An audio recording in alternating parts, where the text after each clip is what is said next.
एक समय की बात है। गहरी सर्दी में एक रानी गिरती बर्फ को निहार रही थी। उसने एक गुलाब को खिलते देखा।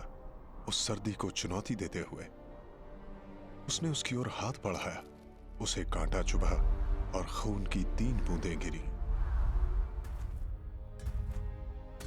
और क्योंकि लाल रंग बर्फ की सफेदी के आगे इतना खिल उठा था, उसने सोचा काश मेरा बच्चा बर्फ की तरह सफेद हो, ऊंट खून की तरह लाल और बाल इतने काले जैसे काग के पंख, और उस गुलाब की तरह वो शक्तिशाली हो। कुछ समय बाद ही रानी की एक बेटी हुई और उसका नाम स्नो वाइट रखा गया। पूरे राज्य में लोग उस पर चांद छिड़कते थे, उसकी निडरता और उसकी सुंदरता पर।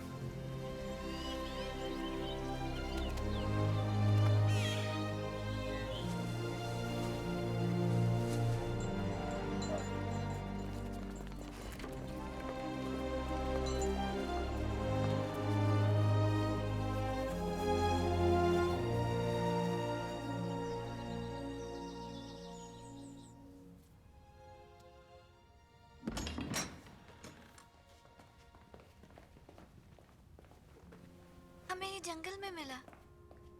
ये घायल हो गया है माँ। ओह, इसका तो पंख टूट गया है। फिक्र मत करो, वो जल्द ही ठीक हो जाएगा। मैं इसकी देखभाल करूंगी। तुम्हें कमाल की खूबसूरती मिली है मेरी बच्ची।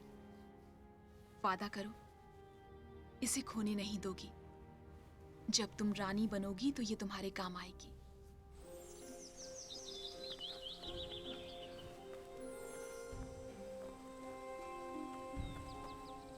ध्यान रखो, गिरना मत।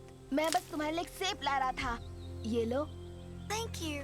William, William.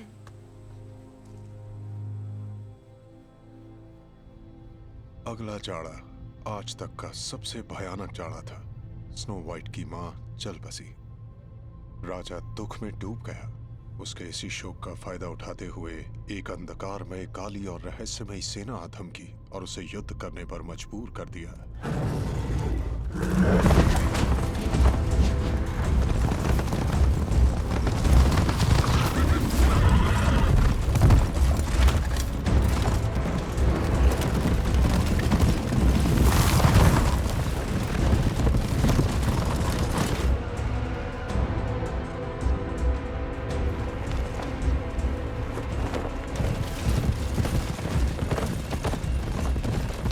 उन्हें वापस नर्क में धकेल दो, कोई बचने ना पाए।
वो अंधकारमय सेना तो हरा दी गई, लेकिन जो जल्द ही होने वाला था वो कहीं अधिक अंधकारमय था। महाराज,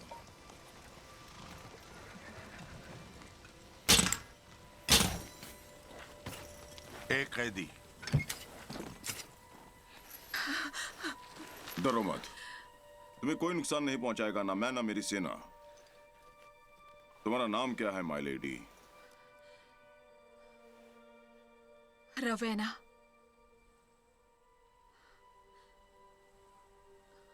राजा उसकी खूबसूरती पर मर मिटा और पहली बार वो अपने टूटे दिल के बारे में भूल गया। और अगले ही दिन वो उसकी पत्नी बनने वाली थी।